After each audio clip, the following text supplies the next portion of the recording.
Shalom nagaan waaqayyo isiniif haa baay'atu bulootaan koo hafuuraa kabajamoo fi jaalatamoo har'ammoo geemaatti sagadanii tolcha'ee tanan dhufe jechuudha. Ramadaan illee hin geenye garuu adii isiniifan tolcha'ee tanii innis irshoo kana fayyadamee baakii baawudarii kana fayyadamee sukkaara kana fayyadamee tolchee isinitti agarsiisa jechuudha. Kinooti daakuu kiyya na eegaa. Innis bukaayee jira jechuudha. Akkuma isin argitan kanatti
yeroo tokko yaadachuu baay'isaniiti ramadaanii jechuudha.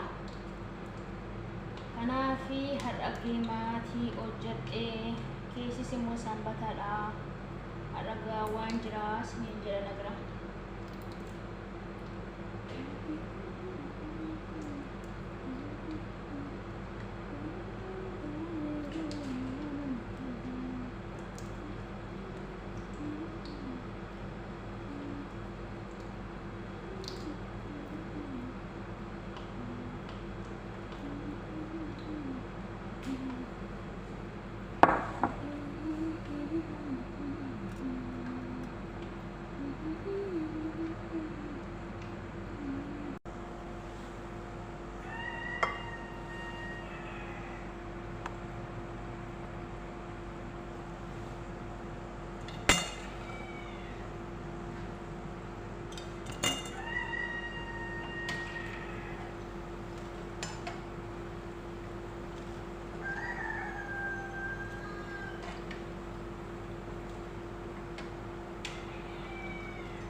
Itti siqaa goraa jedhanii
Bolottaan koo akkana fakkaata kaadhamu.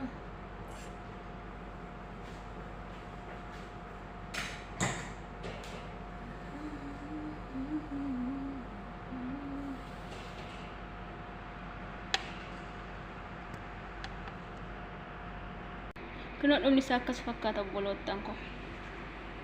Koottaan nyaanna.